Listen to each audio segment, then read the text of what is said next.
காங்கிரஸ் நிர்வாகிகள் பனையூர் அலுவலகத்திற்கு வருகை தந்திருக்கின்றனர். கூடுதல் விவரங்களை செய்தியாளர் ராஜகுமரன் வழங்கிட கேட்கலாம். ராஜகுமரன், விரிவான விவரங்கள். தமிழக அரசியலில் மற்றும் ஒரு திருப்பம். 108 தொகுதிகளுடன் தனி பெரும்பான்மை பெற்ற தமிழக வெற்றி கழக தலைவர் விஜய் திமுக கூட்டணியை உடைத்து திமுக கூட்டணியில் இருக்கக்கூடிய பெரிய கட்சியான தேசிய கட்சியான காங்கிரசினுடைய 5 சட்டப்பேரவை உறுப்பினர்களை தன் பக்கம் இழுத்து வந்திருக்கின்றார் என்பதை பார்த்து கொண்டிருக்கின்றோம். திமுக கூட்டணியிலே கிட்டத்தட்ட 11 ஆண்டுகளாக தொடர்ந்து கொண்டிருந்த தேசிய கட்சிகளில் முதன்மையான கட்சிகளில் ஒன்றாக இருக்கக்கூடிய காங்கிரஸ் கட்சியை தமிழக வெற்றி கழகம் தற்பொழுது திமுக கூட்டணியை உடைத்து வெளியில் கொண்டு வந்திருக்கின்றார்கள். உற்சாகத்தோடு காங்கிரஸ் கட்சியினுடைய நிர்வாகிகள் தமிழக வெற்றி கழகத்தினுடைய தலைமை அலுவலகம் அமைந்திருக்கக்கூடிய பனையூருக்கு வரக்கூடிய காட்சிகளை பார்க்கின்றோம். ஆதவ் அர்ஜுனா உள்ளிட்ட தமிழக வெற்றி கழகத்தினுடைய சட்டப்பேரவை உறுப்பினர்கள் தமிழக வெற்றி கழகத்தினுடைய அமைச்சரவையில் இடம்பெறப் போவதாக நம்பப்படக்கூடியவர்கள் எல்லாம் உற்சாகத்தோடு அவர்களை உள்ளே வரவேற்று அழைத்து செல்லக்கூடிய காட்சிகளை காணுகின்றோம். கிரீஷ் சோடங்கர் இருக்கின்றார். காங்கிரஸோடு கூட்டணி காங்கிரஸ் தாவேகாவோடு கூட்டணி அமைக்க கூடாது என்று விடாட்சிகள் வரப்போகின்றன. எந்தெந்த கட்சிகள் வரப்போகின்றன, முழுவதுமாக கூட்டணிக்கு வரப்போகின்ற கட்சிகள் எவை, அல்லது கட்சிகளுக்கு உள்ளாக பிளவுகள் ஏற்பட்டு வரப்போகின்றவர்களுடைய எண்ணிக்கை எத்தனை என்பதுதான் தமிழ்நாட்டு அரசியலிலே தாவேகா இப்பொழுது உருவாக்கி இருக்கக்கூடிய தாக்கமாக இருக்கின்றது. எந்த கட்சிகள் முழுதாக வரப்போகின்றது, எந்த கட்சிகள் உடைந்து வரப்போகின்றது என்பதுதான் தமிழக வெற்றி கழகம் ஆட்சி அமைப்பதற்கு முன்பாக தமிழக அரசியலில் நடக்கப் போகின்ற மாற்றமாக இருக்கின்றது. 108 இடங்களில் வெற்றி, 35% வாக்குகள் என்று தமிழ்நாட்டு அரசியலிலே முதல் முறையாக தேர்தலை சந்தித்த ஒரு கட்சி இவ்வளவு பெரிய தாக்கத்தை ஏற்படுத்தியதா என்று கேள்வி எழுப்பக்கூடிய அளவிற்கு தமிழக வெற்றி கழக தலைவர் விஜய்க்கு மலர் கொத்து வழங்கியிருக்கின்றார்கள் தமிழக காங்கிரசினுடைய நிர்வாகிகள். திமுக உடனான கூட்டணியை முறித்து கொண்டு தாவேகாவுடனான கூட்டணியை உறுதி செய்வதற்காக இப்பொழுது வந்திருக்கின்றார்கள் தாவேகாவினுடைய நிர்வாகிகள். தமிழகத்தினுடைய முதலமைச்சராக நாளை பொறுப்பேற்றுக் கொள்வார் என்று எதிர்பார்க்கப்படக்கூடிய தாவேகா தலைவர் விஜய்க்கு இப்பொழுது தங்கள் கட்சியினுடைய நிறம் பொறித்த துண்டை அணிவித்து நன்றி தெரிவித்திருக்கின்றார்கள் காங்கிரசினுடைய நிர்வாகிகள்.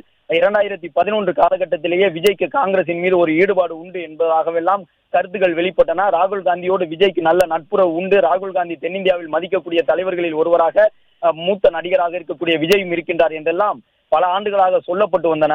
இப்பொழுது கிரீஷ் சோடங்கர் இந்த முடிவை எடுத்திருக்கின்றார். இதற்கு முன்பாக இந்த முடிவை எடுத்திருந்தால் தேர்தல் அரசியலிலே தமிழ்நாட்டு அரசியலிலே இன்னும் பெருத்த தாக்கம் ஏற்பட்டிருக்கும். திமுகவிற்கு இன்னுமே கூட ஒரு மிகப்பெரிய சரிவை தமிழக வெற்றி கழக கூட்டணியாக மாறி இருந்தால் அவர்கள் ஏற்படுத்தி இருக்க முடியும் என்ற சூழ்நிலையிலே இதற்கு பிறகும் காலம் தாழ்த்த கூடாது என்று மாநில தலைமையினுடைய இசைவை கூட விரும்பாமல் நேரடியாக ராகுல் காந்தியே இந்த முடிவை அறிவித்திருக்கின்றார். ஏனென்றால் நிர்வாகிகள் விரும்பக்கூடிய முடிவு இதுவாகத்தான் காங்கிரஸில் பார்க்கப்படுகின்றது.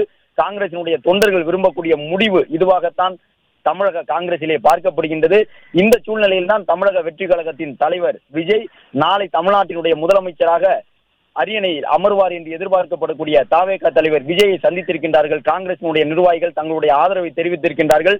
விஜய் தேடி சென்று ஆதரவு வாங்கவில்லை. 108 இடங்களில் விஜய் வெற்றி பெற்ற பிறகு யாரையெல்லாம் தேடி செல்வார், இவர் தேடி சென்றால் அவர்கள் ஆதரவு கொடுத்து விடுவார்களா? ஒன்று திமுக கூட்டணியில் இருக்கக்கூடிய கட்சிகளிடம் ஆதரவு பெற வேண்டும், அப்படி இல்லை என்றால் அதிமுக கூட்டணியில் இருக்கக்கூடிய கட்சிகளிடம் ஆதரவு பெற வேண்டும். குறிப்பாக திமுக தலைமையிலான கூட்டணியில் இருக்கக்கூடிய கட்சிகள் எல்லாம் திமுகவை மீறி விஜயை ஆதரித்து விடுவார்களா? 10 இடங்கள் குறைவாக வைத்துக் கொண்டு இவர் எப்படி ஆட்சி அமைப்பார் என்பதாகவெல்லாம் பல அரசியல் நோக்கர்கள் கருத்துக்களை பதிவிட்டார்கள். ஆனால் இப்பொழுது திமுக கூட்டணியில் இருக்கக்கூடிய கட்சி என்பதையும் கடந்து திமுக கூட்டணியில் திமுகவிற்கு அடுத்த நிலையில் பெரிதாக இருந்த கட்சி, திமுக கூட்டணியிலே அதிக இடங்களில் போட்டியிட்ட கூட்டணி கட்சி என்ற அடிப்படையிலான காங்கிரஸ் கட்சியை விஜய் தன் பக்கம் ஈர்த்து வந்திருக்கின்றார். தேடி வந்து காங்கிரஸ் கட்சி தமிழக வெற்றி கழகத்தினுடைய தலைமை அலுவலகத்திற்கு உள்ளாக வந்து அவருக்கு ஆதரவு தெரிவித்திருக்கின்றது. இன்னும் எத்தனை கட்சிகள் தமிழக வெற்றி கழகத்தை நோக்கி வரிசை கட்டி நிற்கும் என்பதுதான் இப்பொழுது பல்வேறு கட்சிகளுக்குள்ளாக நடைபெறக்கூடிய அந்த குழப்பங்களின் நீட்சியாக பார்க்கப்படுகின்றது. எனவே அவர்களும் இன்னும் சற்று நேரத்தில் விஜயை சந்திப்பதற்கு வாய்ப்பு இருக்கின்றது. இன்று மாலை 3:30 மணிக்கு மேலாக தமிழக வெற்றி கழக தலைவர் விஜய் ஆளுநர் அர்லேக்கரை சந்திக்க இருக்கின்றார். கிரீஷ் சோடங்கர் விஜய்க்கு பொன்னாடை அணிவித்தார். விஜயும் கிரீஷ் சோடங்கருக்கு பொன்னாடை அணிவித்தார். இருவரும் ஒருவரை ஒருவர் ஆற தழுவி தங்களுடைய அன்பை வெளிப்படுத்தி இருக்கின்றார்கள். காங்கிரசினுடைய தேர்தல் வியூக வகுப்பாளர்களும் கூட அருகில் நிற்கின்றார். பிரவீன் சக்கரவர்த்தி உள்ளிட்டவர்களும் அருகில் நிற்கின்றார்கள். தாரகை கத்பத் உள்ளிட்ட காங்கிரசினுடைய சட்டப்பேரவை உறுப்பினர்கள் இருக்கின்றார்கள். அவர்கள் அனைவருக்கும் விஜய் தன்னுடைய நன்றியை தெரிவித்துக் கொண்டிருக்கின்றார். தமிழக வெற்றி கழகத்தை ஆதரிக்கக்கூடிய உறுப்பினர்களுடைய எண்ணிக்கை 108 113 உயர்ந்திருக்கின்றது. இன்னும் 5 பேர் மட்டும்தான் தேவை. அந்த 5 பேர் எங்கிருந்து வரப்போகின்றார்கள்? திமுக கூட்டணியில் இருந்தா, அதிமுக கூட்டணியில் இருந்தா, அல்லது அதிமுகவில் இருந்தா என்ற ஒரு 3 கேள்விகள் மட்டுமே இப்பொழுது விஜய்க்கு முன்பாக முன்வைக்கப்படக்கூடிய கேள்வியாக இருக்கின்றது. நாளை இந்நேரம் தமிழக வெற்றி கழகத்தின் சார்பில் அந்த பதவியேற்பு விழாவிற்கான ஏற்பாடுகள் எல்லாம் இறுதிக்கட்டத்தை எட்டி இருக்கும் என்ற சூழ்நிலையில்தான் நிர்வாகிகளுக்கெல்லாம் பொன்னாடை அணிவித்து முடித்த பிறகு இறுதியாக விஜய் செல்வ பெருந்தகைக்கும் ஒரு பொன்னாடை அணிவிக்கின்றார் என்பதை பார்த்து கொண்டிருக்கின்றோம். காங்கிரசினுடைய முக்கிய வியூக வகுப்பாளராக இருந்த பிரவீன் சக்கரவர்த்தி உள்ளிட்டவர்கள் தாவேகாவோடு கூட்டணி அமைக்க வேண்டும் என்கின்ற கருத்தை தொடர்ந்து சொல்லி வந்தார்கள். திமுகவோடு கூட்டணி தொடர வேண்டும் என்பதில் விருப்பம் காட்டக்கூடியவர்களுக்கு தங்களுடைய சுயநலன் மட்டும்தான் முதன்மையாக இருக்கின்றது. திமுகவோடு கூட்டணி அமைத்து காங்கிரஸ் போட்டியிட்டால் பல தொகுதிகளில் வெற்றி வாய்ப்பை இழக்கக்கூடும் என்பதாகவெல்லாம் தேர்தல் வியூக வகுப்பாளர்கள் காங்கிரசினுடைய தேசிய தலைமைக்கும் சொல்லி வந்தார்கள்.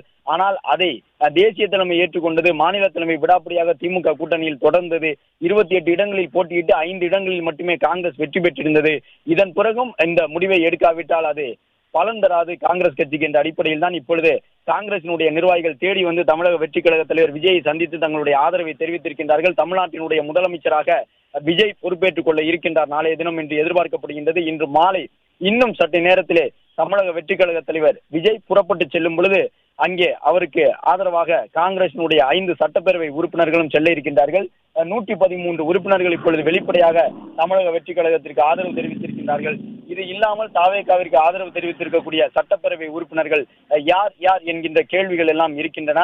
அதிமுகவில் முன்னாள் அமைச்சர்களாக இருந்து மீண்டும் சட்டப்பேரவை தேர்தலிலே இப்பொழுது வெற்றி பெற்றிருக்கக்கூடிய பலரும் கூட தாவேகாவோடு கூட்டணி அமைக்கலாம் என்று சொல்லி வருகின்றார்கள். எனவே அதிமுகவும் கூட தமிழக வெற்றி கழக தலைவர் விஜயினுடைய ஆட்சி அமைவதற்கு ஆதரவு தெரிவிப்பதற்கான ஒரு வாய்ப்பு இருக்கின்றது. இப்பொழுது சென்னை பனையூரில் இருக்கக்கூடிய தாவேகா அலுவலகத்திலே தாவேகா தலைவர் விஜயை சந்தித்து காங்கிரஸ் கட்சியினர் ஆதரவு கொடுத்திருக்கின்றார்கள். ராயப்பேட்டை சத்தியமூர்த்தி பவனிலே காங்கிரஸ் கட்சியினர் உற்சாக கொண்டாட்டத்தை முன்னெடுத்திருக்கின்றார்கள். காங்கிரசினுடைய நிர்வாகிகள் ஆதரவு தெரிவித்திருக்கக்கூடிய சூழ்நிலையில் 5 சட்டப்பேரவை உறுப்பினர்கள் காங்கிரஸ் பக்கம் இருந்து தமிழக வெற்றி கழகத்திற்கு ஆதரவு தெரிவித்திருக்கக்கூடிய நிலையில் இப்பொழுது ஆளுநர் மாளிகைக்கு புறப்பட இருக்கின்றார் தாவேகா தலைவர் விஜய்.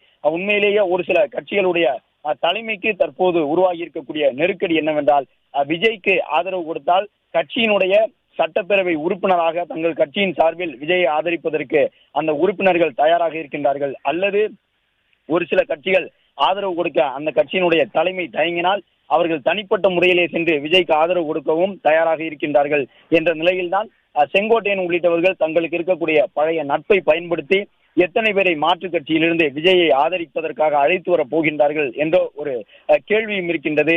எனவே தாவேகா தலைவர் விஜயை சந்தித்து மலர் கொத்து வழங்கி தங்களுடைய ஆதரவு கடிதத்தையும் காங்கிரசினுடைய நிர்வாகிகள் தந்திருக்கின்றார்கள். தேர்தல் தோல்விக்கு பிறகு திமுக தலைவராக இருக்கக்கூடிய மு.க. ஸ்டாலினை சென்று தவிர்த்து வந்த அது காங்கிரஸ் கட்சி தற்பொழுது தாவேகா அலுவலகம் சென்று தங்களுடைய ஆதரவை வழங்கியிருக்கின்றது. காங்கிரஸ் எம்எல்ஏக்களுக்கு பொன்னாடை அணிவித்து விஜய் தன்னுடைய நன்றியை தெரிவித்திருக்கின்றார். அது மட்டுமல்லாமல் காங்கிரசினுடைய தேர்தல் வியூக வகுப்பாளர் உள்ளிட்டவர்களுக்கும் தன்னுடைய நன்றியை விஜய் தெரிவித்திருக்கின்றார். தாவேகாவினுடைய மூத்த நிர்வாகிகள் அவர்கள் இருக்கக்கூடிய அந்த காட்சிகளை காண்கின்றோம். தாவேகாவினுடைய அருண்ராஜ் உள்ளிட்டவர்கள் எல்லாம் அங்கே காத்திருக்கின்றார்கள். இன்னும் சற்று நேரத்தில் ஆளுநர் மாளிகைக்கு தாவேகா தலைவர் விஜய் புறப்பட்டு செல்ல இருக்கின்றார். பெரும்பான்மையை நிரூபிப்பதற்கு ஆளுநர் எவ்வளவு நாட்கள் அவகாசம் வழங்கப் போகின்றார் நாம் திரையில் பார்க்கின்றோம். ஆதரவு கடிதத்தை விஜய் வசம் ஒப்படைக்கின்றார்கள் காங்கிரசினுடைய நிர்வாகிகள். காங்கிரசினுடைய 5 சட்டப்பேரவை உறுப்பினர்களும் தமிழக வெற்றி கழகம் ஆட்சி அமைக்க ஆதரவு தெரிவித்திருக்கின்றார்கள். திமுக தலைமையிலான மதச்சார்பற்ற முற்போக்கு கூட்டணியில் நின்று வெற்றி பெற்ற திமுகவினுடைய தொண்டர்களுடைய வாக்குகளையும் பெற்று வெற்றி பெற்ற காங்கிரசினுடைய 5 சட்டப்பேரவை உறுப்பினர்கள் இப்பொழுது தமிழக வெற்றி கழகத்தின் பக்கம் நிற்கின்றார்கள். தாவேகாவிற்கு தங்களுடைய ஆதரவை தெரிவித்திருக்கின்றார்கள். திமுக அல்லாத ஒரு ஆட்சி அமைவதற்காக திமுக கூட்டணியில் போட்டியிட்ட காங்கிரஸ் கட்சியினர் தற்பொழுது தங்களுடைய ஆதரவை வழங்கியிருக்கின்றார்கள் என்பதை பார்க்கின்றோம். தாவேகா தலைவர் விஜயிடம் அந்த ஆதரவு கடிதத்தை வழங்கி அவர்கள் வாழ்த்து தெரிவித்திருக்கின்றார்கள், வாழ்த்தும் பெற்றிருக்கின்றார்கள். 5 சட்டப்பேரவை உறுப்பினர்களும் கையெழுத்திட்டு கொடுத்திருக்கின்றோம் என்பதாக அந்த தகவலை விஜயிடம் அவர்கள் தெரிவித்து வருகின்றார்கள். ராகுல் காந்தியோடு நேரடியாக பேசி ராகுல் காந்தியினுடைய அறிவுறுத்தலுக்கு ஏற்பதான் இந்த முடிவு எட்டப்பட்டிருக்கின்றது என்ற கருத்தையும் தற்போது காங்கிரசினுடைய நிர்வாகிகள் தாவேகா தலைவர் விஜயிடம் கூறி வருகின்றார்கள். விஜயினுடைய தமிழக வெற்றி கழக பொதுச் செயலாளர் புஷி ஆனந்தன், ஆதவ் அர்ஜுனா, மூத்த நிர்வாகிகளில் ஒருவரான செங்கோட்டையன் உள்ளிட்டவர்கள் எல்லாம் அருகில் நிற்கக்கூடிய அந்த காட்சிகளை நாம் காணுகின்றோம். செங்கோட்டையன் எல்லாம் கோபிச்செட்டிப்பாளையத்திலே வெற்றி பெற்று வந்திருக்கின்றார். அமைச்சரவையிலே இடம்பெற போகின்றார் என்று எதிர்பார்க்கப்படுகின்றது. விஜயனுடைய அமைச்சரவையிலே இடம்பெற போகின்ற நிர்வாகிகள், வெற்றி பெற்ற நிர்வாகிகள் எத்தனை பேர் இருக்கின்றார்கள் என்பது உட்பட பல தகவல்கள் இருக்கின்றன. விஜயை பொறுத்தவரை ஆட்சி அமைத்த பிறகு காவல்துறையிலே ஒரு மிகப்பெரிய மாற்றத்தை செய்ய உள்ளதாக தெரிய வந்திருக்கின்றது. காவல்துறையிலே பல முக்கிய அதிகாரிகள் மாற்றப்படலாம் என்று சொல்லப்படுகின்றது. அதே போன்று ஆட்சி அதிகாரத்திலும் இருக்கக்கூடிய அந்த பல்வேறு அதிகாரிகள், துறையினுடைய செயலாளர்கள் எல்லாம் பல்வேறு துறைகளுக்கிடையே மாற்றப்படலாம் என்று எதிர்பார்க்கப்படுகின்றது. வழக்கமாக திமுக அதிமுக இடையே ஆட்சி மாற்றம் ஏற்பட்டால் கூட அதிகாரிகள் பலரும் மாற்றப்படுவார்கள். தாவேகா ஆட்சியிலே குறிப்பாக காவல்துறையில் நிறைய அதிகாரிகள் மாற்றப்பட உள்ளதாக தெரிய வந்திருக்கின்றது. தாவேகாவின் தலைவராக நாளை பொறுப்பேற்றுக் கொண்டால் விஜய் இடக்கூடிய முதல் கையெழுத்து தனக்கு ஆதரவாக திமுக என்கின்ற ஒரு மிகப்பெரிய சக்தியை வீழ்த்தி தமிழகத்திலே ஆட்சி அமைப்பதற்கு உறுதுணையாக இருந்த தன்னுடைய பெண் வாக்காளர்களுக்கு மகிழ்ச்சி தரக்கூடிய ஒரு நிகழ்வை நாளை விஜய் மேற்கொள்ள இருக்கின்றார். தன்னுடைய முதல் கையெழுத்தாக வெற்றி பயண மகளிர் பயண திட்டத்திற்கான கையெழுத்தை விஜய் வழங்க இருக்கின்றார் என்று எதிர்பார்க்கப்படுகின்றது. தமிழ்நாட்டில் இருக்கக்கூடிய அரசு போக்குவரத்து கழக பேருந்துகளில் பெண்கள் இலவசமாக பயணிக்கலாம் என்பதுதான் விஜயினுடைய முதல் கையெழுத்தாக இருக்கும் என்று எதிர்பார்க்கப்படுகின்றது. இந்த தேர்தலிலே பெண்களுடைய வாக்கு பெருமளவில் விஜய்க்கு சென்றிருக்கின்றது. கடந்த ஆட்சியிலே விடியல் மகளிர் பயண திட்டம், உரிமை தொகை என்று ஏராளமான சலுகைகள் பெண்களுக்கு வழங்கப்பட்டிருந்தன. ஆனாலும் கூட தமிழ்நாட்டினுடைய மகளிர் பெருமளவில் விஜயை தேர்வு செய்து வாக்களித்திருக்கின்றார்கள். பிளே ஸ்டோர் மற்றும் ஆப் ஸ்டோரில் இருந்து பாலிமர் செயலியை QR கோடு மூலம் பதிவிறக்கம் செய்யுங்கள். செய்திகளை உடனுக்குடன் பெறுங்கள்.